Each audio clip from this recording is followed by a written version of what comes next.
Hello aspiring teachers, स्वागत है आपका डेली वाइट्स के आरंभ सीरीज में। जैसा कि अब तक आप जान चुके हैं, आरंभ सीरीज इज अबाउट सीटेट 2022 जो होने जा रहा है दिसंबर में। इसी सीरीज को आगे बढ़ाते हुए आज हम बात करने वाले हैं लर्निंग प्रोसेसेस के बारे में। इससे पहले बाकी जितने भी लेक्चर्स हैं उन सारे लेक्चर्स के वीडियो लेक्चर को अवेल करने के लिए आप हमारे चैनल के प्लेलिस्ट सीडीपी सीरीज आरंभ पे जाइए, जहाँ पे आपको बहुत सारे लेक्चर्स बिल्कुल कायदे से बने हुए मिलेंगे। टॉपिक वाइज साथ में नोट्स भी है और आपको क्वेश्चनएयर सीरीज भी मिलेगा, जहाँ पे क्वेश्चंस डिस्कस करे हुए हैं और क्वेश्चन सिर्फ डिस्कस नहीं किए हुए, आपको क्वेश्चन को उस ट्रिक को समझना और ऑप्शन एनालाइज करना, उन सब के बारे में बताया हुआ है। तो जाइए, देखिए और अपनी तैयारी को बूस्ट कीजिए। अब बात करते हैं लर्निंग की। तो देखो, लास्ट टॉपिक हमारा जो डिस्कशन का था दैट वाज लर्निंग। ठीक है, हमने लर्निंग के बारे में बात की, व्हाट इज लर्निंग पढ़ा और फैक्टर्स इन्फ्लुएंसिंग लर्निंग पढ़ा। साथ में ये भी जाना है हमने कि जो लर्निंग में प्लेट्यू आता है, जो ग्राफ है, कर्व है, वो कैसे कैसे कर्व्स होते हैं और प्लेट्यू अगर अटेन हो रहा है तो उसके रीजंस क्या हो सकते हैं उस प्लेट्यू के अटेन होने का। अब बात आती है टाइप्स ऑफ लर्निंग की।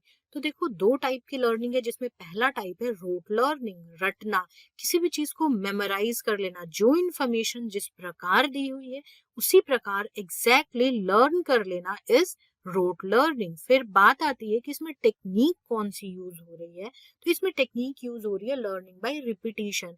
रिपीट कर करके लर्निंग की जा रही है, एक ही चीज को बार बार रिपीट किया जा रहा है। Basic idea behind this is कि टीचर ने जैसा बता रखा है बिल्कुल वैसा ही एग्जैक्टली रिप्रोड्यूस कर देना, वापस से प्रोड्यूस कर देना जो टीचर ने पहले बता रखा है, यानी रिकॉल कर देना एग्जैक्टली जैसे बताया गया है, बिना मीनिंग समझे हुए एज इट इज प्रोड्यूस कर देना इज रोट मेमोराइजेशन। अब बात आती है लर्निंग, मीनिंगफुल लर्निंग की, अर्थपूर्ण अधिगम की, जिसमें बात होती है कि जो नॉलेज है ना या कोई भी फैक्ट है, जो भी चीज दी हुई है वो सिर्फ याद नहीं की गई है, रादर उसको अच्छे से समझा गया है। उसको उस हद तक समझा गया है जहां पे कि दूसरे नॉलेज से उसको रिलेट किया जा सके। नॉलेज नंबर वन, लाल रंग के बॉल्स को, लाल रंग का गोला कोई भी चीज है तो उसको, उसमें दो चीजें हो सकती हैं, एक तो बॉल हो सकता है और दूसरा टमाटर हो सकता है। मीनिंगफुल लर्निंग होगी जब, जहां पे तो बच्चा क्या होगा, बॉल को जब उछालेगा तो वो उछलेगा, लेकिन टमाटर को जब उछालेगा तो नहीं उछलेगा। तो अलग अलग नॉलेज को अलग अलग तरीके से इम्प्लाई करके देखना इज मीनिंगफुल लर्निंग।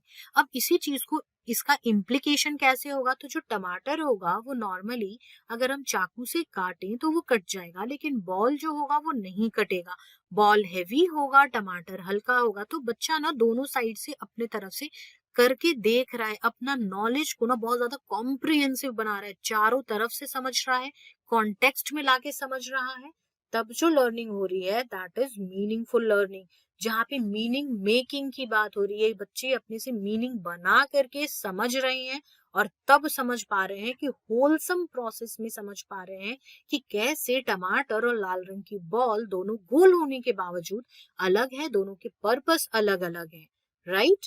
तो आप भी अपना मीनिंगफुल डेवलपमेंट कीजिए, डेली वाइट्स के साथ अपनी लर्निंग को बढ़ाइए। हमारे वेबसाइट दैट इज www.dailywites.in पे आप जहां जाएंगे वहां पे आपको मॉक टेस्ट पेपर और कोर्सेज के सेक्शन में नीचे की तरफ आते हुए आपको एक सीटेट की टाइल मिलेगी, जहां पे मात्र ₹1 में बहुत सारे मॉक पेपर अवेलेबल है, full length mock paper available है।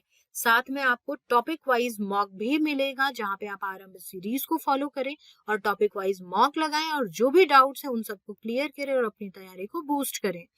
अब बात आती है कि भाई हम लर्निंग पढ़ रहे हैं, लर्निंग ग्राफ पढ़ रहे हैं, टाइप्स ऑफ लर्निंग पढ़ रहे हैं, फैक्टर्स इन्फ्लुएंसिंग लर्निंग पढ़ रहे हैं, जिसमें कि एक फैक्टर ये भी है कि टीचर कैसा होगा। तो आज हम इस बारे में भी जानेंगे कि लर्निंग प्रोसेसेस में इफेक्टिव टीचर कैसे हुआ जा सकता है, जिसमें सबसे पहली चीज है कि टीचर एनसीएफ 2005 फॉलो करता हो, और जिसमें ये क्लियरली बताया गया हुआ है कि जो स्टूडेंट है वो अपना बेस्ट तब सीखते हैं जब उनको नए नए मटेरियल्स के साथ लर्निंग कराई जाती है, उनको कनेक्ट करके रियल लाइफ सिचुएशन से बताया जाता है कि कहाँ पे इस पर्टिकुलर कॉन्सेप्ट को आप यूज कर सकते हो। डेली लाइफ सिचुएशन में आप उसको अप्लाई करके जब दिखाते हो, बच्चा जल्दी सीखता है। टीचर को ये भरोसा होना चाहिए कि जो लर्निंग है ना, वो कभी भी किसी भी इन्वायरमेंट में नहीं हो सकती है। रादर लर्निंग के सिचुएशंस को हमें बनाना होगा और हर सब्जेक्ट को और हर टॉपिक को कोशिश करनी होगी कि बच्चे जिनने जो स्कूल में सीखा है वो चीज वो घर में भी रहे। यानी कि क्या है, एक्सपीरियंस से लर्निंग देनी है, एक्सपीरियंस बच्चे को कराना है। लर्निंग के बीच में जो उसने स्कूल में सीखा है और जो घर में सीखा है उनके बीच में कनेक्टिविटी बिल्ड करनी है। टीचर में पेशेंस होना चाहिए और परसिवरेंस होना चाहिए। देखो, परसिवरेंस का मतलब है दृढ़ता। आप हर एक छोटी बात पे हार मान के बैठ नहीं जा सकते हो, पेशेंस के साथ आपको काम लेना होगा। बच्चे ने अगर 2 बारी पूछा है तो आपको तीसरी बार भी बताने के लिए तैयार रहना होगा, और हर बारी कुछ अलग ढंग से, ताकि बच्चे को और जल्दी समझ में आए। इम्प्रूव करना होगा स्टूडेंट का learning by doing remedial work. बहुत सारे बच्चों को ऐसा होता है ना कि उनको रिमेडियल टीचिंग की बहुत जरूरत होती है, अलग से उनको बताना पड़ता है। कई बारी जो टॉपिक्स हमने बताया है बच्चे के समझ नहीं आती है तो उसको समझाना होता है। तो वहां पे आपका पेशेंस, परसिवरेंस और रिमेडियल वर्क बहुत ज्यादा काम आता है। And this is what effective teacher does, जहां पे वो अपने टारगेट्स, अपने विजन्स को क्लियर रखे कि किस तरीके से एक स्ट्रेटेजी बनाए कि कैसे बच्चे को, अगर वो लास्ट टेस्ट में फेल हो चुका है तो उसको कैसे रिमेडियल टीचिंग के थ्रू आगे बिल्ड करना है। तो इन सारी चीजों को इफेक्टिव टीचर ध्यान में रखता है। साथ में ये भी ध्यान में रखा जाता है कि जो ऑथेंटिक लर्निंग एनवायरनमेंट है, फैसिलिटेट किया जाए इंडिपेंडेंट थिंकिंग को। बच्चा स्वतंत्र तरीके से सोच पाए, उस तरीके का माहौल प्रदान किया जाए जहाँ पे बच्चा सीख पाए, समझ पाए। वेनेवर आप भी जब बैच में रहते हो, जब आप मुझसे बात कर रहे होते हो, तो मैं आपको हर बारी कहती हूँ ये होगा या नहीं। अगर आपके कुछ अलग एक्सपीरियंसेस है, आई ग्लैडली एक्सेप्ट इट, मैं वो प्रोवाइड करने की कोशिश कर रही होती हूँ as faculty of Daily Whites, या फिर as a whole Daily Whites की टीम आपको इस चीज के लिए हर बारी मजबूर करती है कि आप सोचो, खुद से सोचो, अपनी लर्निंग खुद से क्रिएट करो। Because we abide by this rule कि बच्चे को एक ऑथेंटिक लर्निंग एनवायरनमेंट प्रोवाइड करना बहुत जरूरी है, जहाँ पे बच्चा अपने आप से सोच पाए, समझ पाए। हर एक चीज प्लेटर पे लगा के दे देना is not very much efficient method. Efficient method तब होगा जब बच्चे को हम मोटिवेट करेंगे, इंगेज करेंगे एक्टिविटीज करने के लिए, और उनको काम करने के लिए भी देंगे, जहाँ पे छोटी छोटी चीजें, बहुत बड़ी बड़ी चीजें नहीं कि हमने होमवर्क दे दिया, छोटी छोटी चीजें जो बच्चे खुद से बता पाए, इंडिपेंडेंट थिंकिंग रख पाए। सवालों को इस तरीके से मोल्ड करना कि बच्चे से मनचाहे जवाब निकलवा लेना। हमेशा सर ये बात कहते हैं कि आप हमारे सीटेट के बैचेस ज्वाइन करो, I will be there refuelling your motivation points. तो वो क्यों कहते हैं? क्योंकि मोटिवेशन बहुत जरूरी होता है। Down the line sometimes it happens कि हम अपने मोटिवेशन को लूज कर देते हैं, और इसी चीज को वो इंश्योर करते हैं कि आपका मोटिवेशन फैक्टर जो है ना हमेशा बरकरार रहे। इसी वजह से वो कहते हैं कि आप ज्वाइन करो तो आपको बहुत सारी चीजें पता चलेंगी। ये टीचर को बिलीव होना चाहिए कि बच्चा जो है ना वो सीख सकता है, उसके बिहेवियर में परिवर्तन हो सकता है। खुद हार मान के नहीं बैठ जाना है, बच्चे को सीखने का मौका देना है, वो इन्वायरमेंट प्रोवाइड करना है, और अपनी पेडागोजी को जो आप पढ़ा रहे हो उसमें बहुत सारे एग्जाम्पल्स, नॉन एग्जाम्पल्स इंक्लूड करने हैं। अपने लर्निंग पैटर्न को, अपने लेसन प्लान को अलग अलग तरीके से मॉडिफाई करना है, और बच्चों को थोड़ा सा पर्सनल अटेंशन, पर्सनल टच देके बताना है, ताकि वो और ज्यादा अच्छा कर सके, अच्छे से सीख सके। फिर बात आती है, सिर्फ सीखने तक बात नहीं रह जाती है, इस तरह से भी बात आती है कि बच्चे को वो सीखेगा कैसे। आप उसके इंडिविजुअल नीड्स को, डिफरेंट लर्निंग स्टाइल को जब आप थोड़ा थोड़ा केटर करोगे ना, तो आपको बहुत ज्यादा केटर करने की जरूरत नहीं पड़ेगी। Eight a times you will feel कि ऐसा क्यों है, मैं कैसे हर बच्चे को केटर कर सकती हूँ या कर सकता हूँ। तो देखो, आपको हर बच्चे को केटर करना हर बार पॉसिबल नहीं है, लेकिन आप एग्जाम्पल्स इस तरीके से ले सकते हो जहाँ पे हर बच्चा रिलेट करे आपसे। रैदर देन सेइंग कि स्नोफॉल तो तुमने देखा ही होगा, आप स्नोफॉल की इमेजेस, फ्लैश कार्ड्स या फिर वीडियोस दिखा दो जहाँ पे, या फिर स्ट्रक्चर बना दो, ताकि बच्चा, अगर जिसने देखा है वो भी, जिसने नहीं देखा है वो भी, वो दोनों रिलेट कर पाए। तो वहां पे इंडिविजुअल नीड्स को ध्यान में रखते हुए, उनके लर्निंग स्टाइल को ध्यान में रखते हुए अपनी पेडागोजी को डिलीवर करना होता है। इस चीज में फर्म बिलीव होना चाहिए एक टीचर का कि बच्चे जो है ना डिफरेंट रेट पे डेवलप होते हैं। कभी भी एक ही क्लास में उनके पास ना अलग अलग टाइप की एबिलिटी, अलग अलग टाइप का एप्टीट्यूड होगा और उनकी लर्निंग जो होगी ना अलग अलग तरीके से होगी। उसमें उनका जो डेवलपमेंट होगा वो डिफरेंट डिफरेंट रेट से होगा। हमने डेवलपमेंट के बारे में बात करी थी कि डेवलपमेंट का एक प्रिंसिपल ये कहता है, जो ये बताता है कि डेवलपमेंट इंडिविजुअल डिफरेंसेस के आधार पे होता है। हर बार अलग अलग तरीके से डेवलपमेंट होता है और उस डेवलपमेंट में हमारे कल्चर, सोसाइटी, कम्युनिटी का बहुत बड़ा इन्फ्लुएंस होता है। उस चीज को समझते हुए, रिस्पेक्ट करते हुए और फिर बच्चे को अपनी पेडागोजी समझा पाना is a task of a teacher. वो टीचर रोल प्ले करता है। साथ में ये भी कि बच्चा अगर नहीं सीख रहा है, वो बार बार रेजिस्ट कर रहा है, समझ नहीं पा रहा है या फिर वो क्लास से बाहर जा रहा है, टीचर को बॉदर कर रहा है पढ़ाने में, तो उस चीज का रीजन फाइंड आउट करके और उसके बाद उसको इम्प्लीमेंट करना is also a task of teachers and this is a part of effective teaching and methodology. Teaching learning processes में ये बहुत ज्यादा इंपॉर्टेंट है कि टीचर उस चीज को पिन पॉइंट करे कि बच्चा कहाँ सीखने से रेजिस्ट कर रहा है। हैप्पी इन्वायरमेंट क्रिएट करना बहुत जरूरी है जहाँ पे कि बच्चा डायलॉग और इंक्वायरी के थ्रू सीख पाए। टीचर्स का जो ऑरा होना चाहिए, जो उनकी पर्सनालिटी होनी चाहिए, वो बहुत ही ऐसी होनी चाहिए जहाँ पे आपको ये लगे, बच्चा ये समझ पाए कि इस टीचर से मैं खुल करके कोई बात कह सकता हूँ, कह सकती हूँ। और आप अपने आप को इस तरीके से पोर्ट्रे करोगे। देखो, at a times again I am repeating this, मुश्किल हो सकता है पर नामुमकिन नहीं है, because this is what we have learned in BEd. BEd में हमें यही तो सिखाया गया है, क्योंकि बच्चे का जो मानसिक विकास है ना, बहुत ही ज्यादा कॉम्प्लेक्स उस टाइम पे हो रहा होता है। हर तरफ से वो विकास कर रहे हैं। तो उस टाइम पे एक हैप्पी इन्वायरमेंट बनाना या फिर एक ऐसे पर्सन के रूप में पोर्ट्रे कर पाना खुद को, जहाँ पे बच्चा डायलॉग और इंक्वायरी के थ्रू आपसे कुछ भी पूछ सकता है, आप उसके लिए अप्रोचेबल हो, तो बच्चा बहुत जल्दी सीखता है और आपका अध्यापन बहुत ज्यादा प्रभावी होता है। वैसे उनका अधिगम बहुत ज्यादा प्रभावी हो जाएगा। शिक्षक हमेशा फैसिलिटेटर होता है, जहाँ पे वो ये सिखाएगा बच्चों को। हर बारी आप उसको पूरा टास्क नहीं दे सकते। आपको क्या करना होगा कि आपको टास्क में डिवाइड करना होगा, छोटे छोटे पार्ट्स में उस टास्क को डिवाइड कर दो और फिर सिखाओ। तो देखो, बच्चा जल्दी सीखता है। तो रेदर देन जस्ट इन्फोर्सिंग और किसी भी चीज को थोपना, बस मुसल्लत कर दो ले जा करके कि तुमने अलजेब्रा पढ़ना है और ऐसे ही पढ़ना है, तुमने रिवॉल्ट ऑफ 1857 पढ़ना है और इसी प्रकार से पढ़ना है, या फिर तुम्हें ये रॉबर्ट फ्रोस्ट की पोइट्री है उसको एज इट इज लर्न कर लेना है। रैदर उसको समझाओ, उस बात का जो इम्पोर्टेंस है वो समझाओ, उसको छोटे छोटे भाग में डिवाइड कर दो। फिर उसके बाद उसको बताओ तो उसको जल्दी समझ आएगा कि कैसे मुगल आए, कैसे ब्रिटिश आए, दिल्ली सल्तनत कैसे रही थी, उससे पहले राजपूत प्रतिहाराज कैसे थे।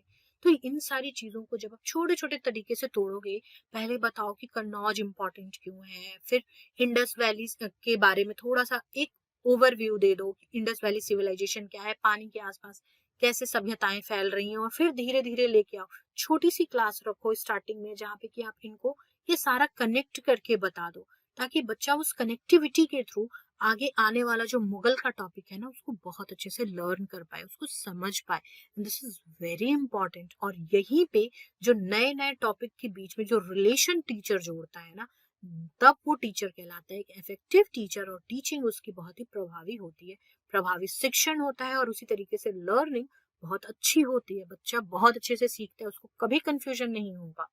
ठीक है, जब भी आप पढ़ाएं तो इस चीज को मेक श्योर करें कि जो बच्चा है ना, वो एक्टिव पार्टिसिपेट करे, उसको टाइम दे रिस्पॉन्स करने का, उसमें सेट ऑफ स्किल्स डेवलप होने का टाइम दे, उसको इंडिपेंडेंटली सोचने का टाइम दे, उनकी सोचने की क्षमता को, अपने सवाल को इस तरीके से रखें, अपनी टीचिंग मेथोडोलॉजी को इस तरीके से प्रोग्राम करें जहाँ पे आप मॉनिटर कर पाए कि बच्चे में क्या क्या इंप्रूवमेंट आ रहा है, बच्चा खुद से क्या एफर्ट ले रहा है और आपको कहाँ कुछ चीज को इम्प्लीमेंट करने की जरूरत है। बेसिकली मीनिंग कैसे बना रहा है और उसमें कितना वो एक्टिवली पार्टिसिपेट कर रहा है। तो these all things also falls under effective teaching. Effective teaching methodology में ये सब आता है, जहाँ पे बच्चे को हर तरीके से समझाया जाता है, सिखाया जाता है कि किस प्रकार आप अपनी सोच को और अच्छा कर सकते हो, अलग अलग रिस्पॉन्सेज लेकर के। फिर बच्चा, टीचर उस सारे रिस्पॉन्स को एक साथ अटैच करता है और किसी भी टॉपिक को होलसम मैनर में जब बताता है, तो हर बच्चे को रिस्पेक्टेड फील होता है कि उसके भी ओपिनियन का सम्मान रखा गया है, उसको भी इक्वल राइट्स दिए गए हैं। तो एक क्लासरूम का डेमोक्रेटिक क्लासरूम होना इफेक्टिव टीचिंग के लिए बहुत ज्यादा जरूरी है। अब बात करें कि इफेक्टिव टीचिंग में अगर हम इसको डिवाइड करें तो हम कितनी पार्ट्स में डिवाइड कर सकते हैं, तो उसको हम 3 पार्ट्स में डिवाइड कर सकते हैं। That is knowledge, attitude and skills. Knowledge आपके कंटेंट के ऊपर, कॉन्टेक्स्ट के ऊपर, पेडागोजी के ऊपर, आप जो अपनी नॉलेज टीचर के पास है। उनका एटीट्यूड कैसा है बच्चों की तरफ, उनमें एम्पैथी है या नहीं, समझ पा रहे हैं चीजों को या नहीं, अप्रोचेबल है या नहीं, उनकी पढ़ाई स्टूडेंट सेंट्रिक है या नहीं, या फिर वो सिर्फ टीचर सेंट्रिक अप्रोच लेके चल रहे हैं, ओपन माइंडेडनेस है या नहीं, बच्चे को कोई रिस्पॉन्स अगर बच्चा आपके अगेंस्ट जाके दे रहा है या फिर बच्चे ने उस तरीके का रिस्पॉन्स नहीं दिया जैसा आप सोच रहे हैं, तो उसके रिस्पॉन्स को आप कैसे केटर कर रहे हो, समझ भी पा रहे हो या नहीं। That is about open mindedness, जहाँ पे आप अपनी आइडियोलॉजीज को क्लासरूम के बाहर छोड़ के आ रहे हो और सारी चीजों को खुद से करने की कोशिश कर रहे हो। आपको एक पर्टिकुलर चीज अच्छी नहीं लगती है लेकिन क्लास में पढ़ाना है, तो आप उसको ओपननेस के साथ एक्सेप्ट करो कि हो सकता है कि किसी को ये पसंद हो, ये तरीका पसंद हो, मुझे इस चीज को अप्लाई करना है और एक्सेप्ट करना है। जज ना करो, टीचर जजमेंटल नहीं होता, ओपन माइंड का होता है। और लास्टली अपने स्किल्स के ऊपर काम करो, जहाँ पे बच्चों से बात कैसे निकलवानी है ये आपको पता हो, क्वेश्चनिंग स्किल्स अच्छे हो, इंटरपर्सनल इन जो रिलेशनशिप है उसको आप बिल्ड कर पाओ, जहाँ से कि बच्चा आपको एज टीचर्स ही नहीं सिर्फ देखे, एज फैसिलिटेटर, एज मेंटोर देखे, जहाँ से कि वो आपसे किसी भी चीज को बताने में झिझके नहीं। क्योंकि जब बच्चा झिझकेगा, आपको कोई चीज नहीं बता पाएगा, तो उसका संपूर्ण समग्र विकास भी नहीं हो पाएगा। तो इसके लिए बहुत जरूरी है कि टीचर में कुछ सर्टेन स्किल्स भी हो। अब इफेक्टिव टीचर कैसे हो सकते हैं, तो ये कुछ इंडिकेटर्स हैं। आप अपने प्रायोरिटाइज करो कि क्या चीज जरूरी है, स्टूडेंट के इंडिविजुअल नीड्स को देखो, स्टूडेंट के ऊपर आपका जो अटेंशन है ना वो चेंज होते रहे, आपका माइंड हमेशा ओपन रहे, रीजंस चीज किसी चीज को बताओ, टाइम को कॉन्स्टेंट बताने की जगह सिर्फ समय को ओ माय गॉड समय बहुत ज्यादा हो रहा है, जल्दी करो, रैदर देन आप उनको अपलिफ्ट करें कि देखो इतने समय में तुम्हारा ये सवाल हो जाना चाहिए था, अभी तक नहीं हुआ, एग्जामिनेशन में दिक्कत होगी, तो थोड़ा हाथ जल्दी चलाओ और जल्दी जल्दी से काम करो। टीचर्स स्टूडेंट को ये बताएं कि आप जो पढ़ रहे हो उसका क्या इंपॉर्टेंस है। असेसमेंट से बच्चा तब डरे नहीं, उनका असेसमेंट ओपन रखो, थोड़ा सा ओपन फ्लेक्सिबल रखो, जहाँ पे कि बच्चों को ये लगे कि वो हर तरफ से पार्टिसिपेट कर सकते हैं। उनको डेटा पेश करके बताओ कि देखो अगली पिछली बारी तुमने ये करा था, पिछली बारी तुमने 10 स्कोर किया था, अब तुमने 15 किया है, अब देखो थोड़ा सा और पुश करोगे, मोटिवेट करो आप उसको, और फिर तुम 25 में चले जाओगे। तो कुछ इस प्रकार से आप उसके जो मेथड्स है ना उनको इंक्लूड करोगे, तो जो आपकी टीचिंग होगी बहुत इफेक्टिव होगी।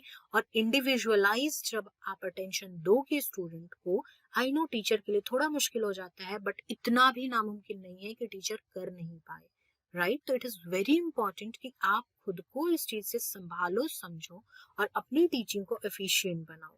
So this was it for this video. आप हमारे Telegram channel that is teacher education resource group, उससे जुड़ सकते हैं और अपनी तैयारी को हर दिन ब्रश कर सकते हैं। आरंभ सीरीज का time that is 7:30 PM in evening, उसी टाइम पे कई सारे क्वेश्चंस आते हैं क्विज के फॉर्मेट में, तो हर दिन आप जाइए, क्विज लगाइए और अपनी तैयारी को ब्रश और बूस्ट करते रहिए। साथ में नए वीडियोस के अपडेट भी प्राप्त कर सकते हैं, और तो और जितने सीटेट एस्टेट से रिलेटेड नोटिफिकेशंस हैं उनको भी आप प्राप्त कर सकते हैं।